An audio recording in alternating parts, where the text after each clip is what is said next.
भले ही आपके पास health insurance है, लेकिन तब भी अगर इलाज का खर्चा जो है वो आपको इस कवर के जरिए नहीं बल्कि अपनी जेब से चुकाना पड़े, तो इस तरह का इंश्योरेंस किस काम का।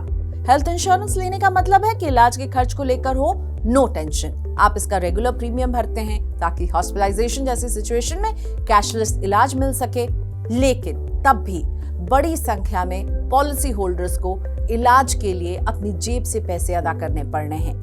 क्लेम रीइंबर्समेंट के प्रोसेस में अगर जाते हैं तो वो इतना लंबा खिंचता है कि परेशान हो जाते हैं। और जो लोग रीइंबर्समेंट के लिए ऑप्ट करते हैं, क्लेम की राशि इतनी बड़ी होती है कि उन्हें कर्ज लेकर इस पैसे को चुकाना पड़ता है या फिर अपने बचत और निवेश को तोड़ना पड़ता है। फिनटेक कंपनी पॉलिसी बाजार के हालिया सर्वे में ये बात सामने आई है कि 68% बीमा धारकों के पास अस्पताल का बिल भरने के लिए पर्याप्त पैसे नहीं थे। जब इलाज का खर्च 1 लाख रुपए से ऊपर हो गया तो कर्ज लेने की घटनाएं और ज्यादा बढ़ी हैं। छोटे शहरों में इस तरह का ट्रेंड ज्यादा देखा गया है। ऐसे में कैशलेस क्लेम रेशियो को बढ़ाना जरूरी है। हालांकि कैशलेस ट्रीटमेंट बीमा धारकों के लिए एक अच्छा ऑप्शन है। बीमा कंपनियां कैशलेस के नाम पर पॉलिसियां बेच भी रही हैं और इस बारे में इरडा ने भी कहा है, साफ निर्देश दिए हैं कि सभी कंपनियों को अब कैशलेस ट्रीटमेंट की सुविधा देनी होगी।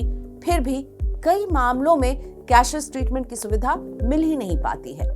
सर्वे बताता है कि पर्याप्त बीमा कवर होने के बावजूद भारत में इलाज के खर्च की 47% रकम ऐसी है जो लोगों को अपनी जेब से भरनी पड़ रही है, जिसमें वो हेल्थ कवर का इस्तेमाल नहीं कर पा रहे हैं। और ग्लोबली यही रकम जो है जो लोग अपनी पॉकेट से चुका रहे हैं, उसका एक एवरेज 18% का है। यानी भारत और ग्लोबल एवरेज के बीच देखिए कितना बड़ा गैप है। सर्वे के मुताबिक कैशलेस क्लेम पाने वाले 89% लोग संतुष्ट थे, जबकि रीइंबर्समेंट क्लेम पाने वाले 79% लोग ही संतुष्ट पाए गए। बीमा धारकों की समस्याएं यहीं खत्म नहीं होती।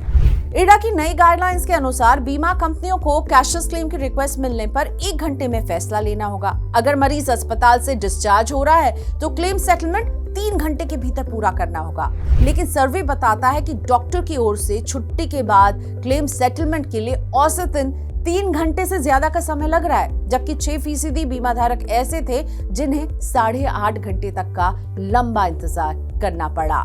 अब सवाल ये है कि जब कैशलेस पॉलिसी है तो इसकी सुविधा क्यों नहीं मिल रही है। Personal finance expert Jitendra Solanki कहते हैं कि इंश्योरेंस रेगुलेटर ने सभी हेल्थ बीमा धारकों को कैशलेस इलाज की सुविधा का आदेश तो जारी कर दिया है, लेकिन इसके लिए अभी इंफ्रास्ट्रक्चर नहीं बन पाया है।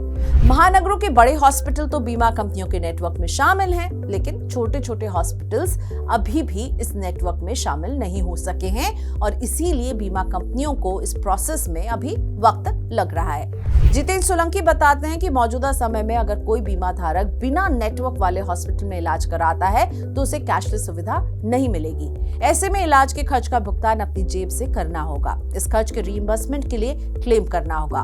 बीमा पॉलिसी होने के बावजूद भी ऐसी सिचुएशन खड़ी हो सकती है जब आपको बिल का कुछ हिस्सा जो है अपनी जेब से चुकाना पड़े। इसीलिए फाइनेंशियली आपको हेल्थ के लिए अलग से कुछ पैसे जरूर डेडिकेटेडली रखने चाहिए। लेकिन इस डर की वजह से बीमा पॉलिसी ना लें, ये गलती मत कीजिएगा। बीमा पॉलिसी लें और उसके कवर को आप जरूर चेक करें कि वो सफिशिएंट है कि नहीं, इमरजेंसी के सिचुएशन में आपकी मदद कर पाएगा या नहीं। बीमा से जुड़े सारे नियम और शर्तों को पढ़ें, जिसमें ये जरूर देख लें कि आपके बीमा कंपनी के नेटवर्क में कौन से हॉस्पिटल शामिल हैं, कौन से नहीं है, क्योंकि जो शामिल है वहां आपको कैशलेस बहुत इजीली मिल जाएगा, जो शामिल नहीं है वहां शायद आपको रीइंबर्समेंट के लिए जद्दोजहद करना पड़े। सर्जरी जैसी स्थिति में अगर आप इसे प्री प्लान कर लेंगे तो फिर शायद आसानी होगी, क्योंकि आप तब चुन पाएंगे कि आपकी बीमा कंपनी के नेटवर्क के अस्पताल ही में आप जाएं, आपको ताकि जेब से पैसे नहीं चुकाने पड़े। लेकिन हाँ, जैसा मैंने कहा, बीमा है तब भी फाइनेंशियली अपने आप को इस तरह की हेल्थ इमरजेंसीज के लिए आपको जरूर तैयार रहना होगा।